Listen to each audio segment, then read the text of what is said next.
اللہ سبحانہ و تعالیٰ رزق کی وسعت فرماتے ہیں۔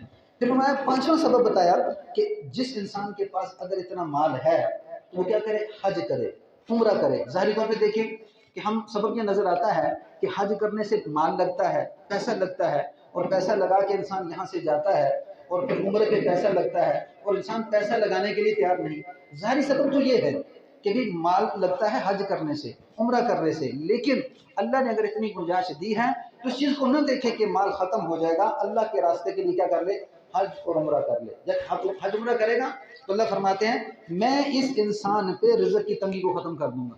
آپ صلی اللہ علیہ وسلم کے پاس جب وہ رزق کی تنگی لے کے آتا نا تو آپ صلی اللہ علیہ وسلم کیا فرماتے تو حج کر، فرماتے عمرہ کر، یعنی وہ صحابی کو حج کے لیے بھیجتے، عمرے کے لیے بھیجتے جو کوئی رزق کی تنگی لے کے آتا۔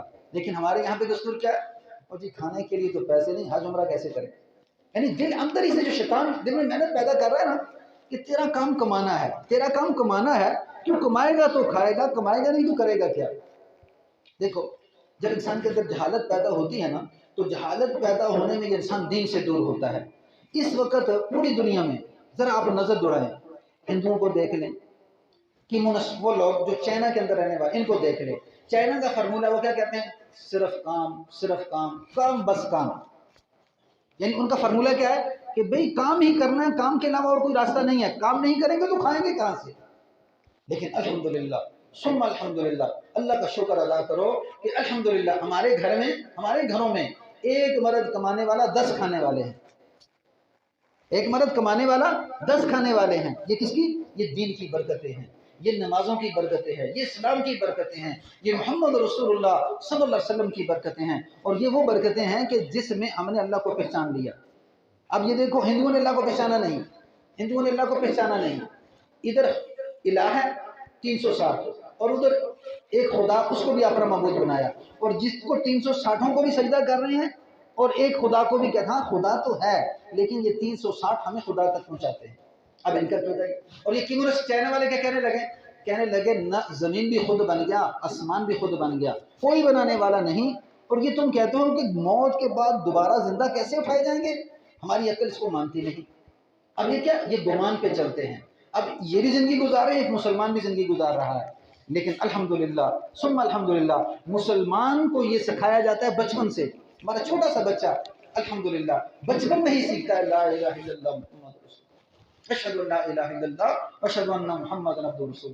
اب یہ کیا؟ یہ ہمارے اوپر اللہ کی نعمتیں برس رہی ہیں، اور ادھر کیا ہے؟ بوڑھا ہو چکا، نسلیں اس کی بوڑھی ہو چکی، نہ اسے یہ پتا ہے کہ نبی کون ہے، نہ اسے یہ پتا ہے کہ اللہ تعالیٰ کون ہے، نہ اسے یہ پتا ہے۔ دیکھو مشاہدات کی طرح بن چکے، سڑکیں ایسی بچھا چکی ہیں کہ دنیا کے اندر جنت نظر آ رہی ہے، دنیا کے اندر یہ محسوس ہو رہا ہے کہ جی دیکھو کس طرح سڑکیں جو ہے نا تیار ہو چکی ہیں۔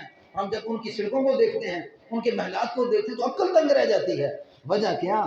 اس نے دنیا کی تو محنت کی ہے لیکن پوشیدہ طور پہ اپنے دل پہ محنت نہیں کی۔ اب دل پہ محنت نہیں کی، پوشیدہ رازوں پہ محنت نہیں کی، تو اب یہ ظاہر کو تو پہچانتا ہے، باطن کو نہیں پہچانتا۔ اسی آیت کو اللہ نے قرآن پاک کے اندر فرمایا ظاہرا من الحیات الدنیا، کیا ہے؟ یہ دنیا کی ظاہر زندگی کو جانتے ہیں، ہم فی الآخرۃ غافلون، اور یہ آخرت سے غافل ہو چکے ہیں۔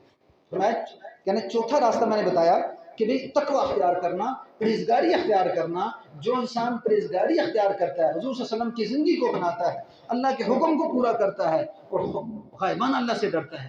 وَأَمَّا مَنْ خَافَ مَقَامَ رَبِّهِ وَنَهَى النَّفْسَ عَنِ الْهَوَىٰ، جو انسان اپنے رب کے سامنے کھڑا ہونے سے ڈر گیا، وَنَهَى النَّفْسَ عَنِ الْهَوَىٰ، اور اپنے جی کو خواہشات سے بچا لیا، اپنے جی کو خواہشات سے بچا لیا۔ انسان کا نفس کیا کہتا ہے؟ یہ راحت کو تلاش کرتا ہے، یہ راحت کو تلاش کرتا ہے۔ اور مجاہدہ کس میں ہوتا ہے؟ نماز پڑھنے میں مجاہدہ ہے، قرآن پڑھنے میں مجاہدہ ہے، گناہ سے بچنے میں مجاہدہ ہے، یعنی کہ محنت ہے، کوشش ہے۔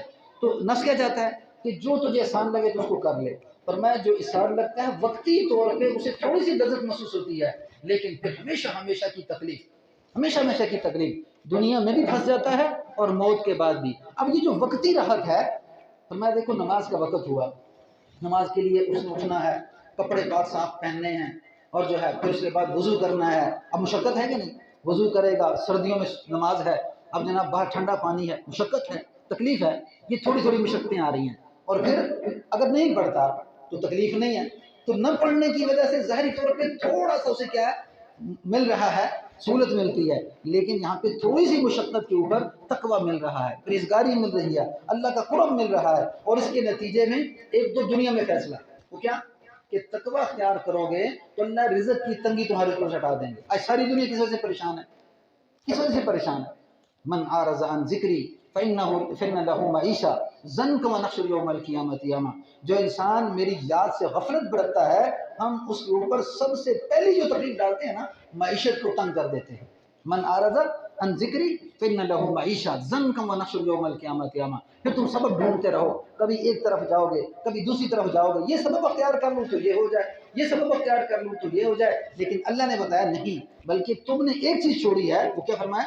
وہ تقوی چھوڑ دیا ہے، تم نے اللہ کا قرب چھوڑ دیا ہے۔ اب جب تک اللہ کے قرب کی طرف نہیں آؤ گے، آسمان کے دروازے تمہاری رزق کے لیے نہیں کھلیں گے۔ یہ چوتھی چیز بتائی نا۔ پھر پانچواں سبب بتایا کہ بھئی نماز پڑھنے سے اللہ رزق میں وسعت فرماتے ہیں۔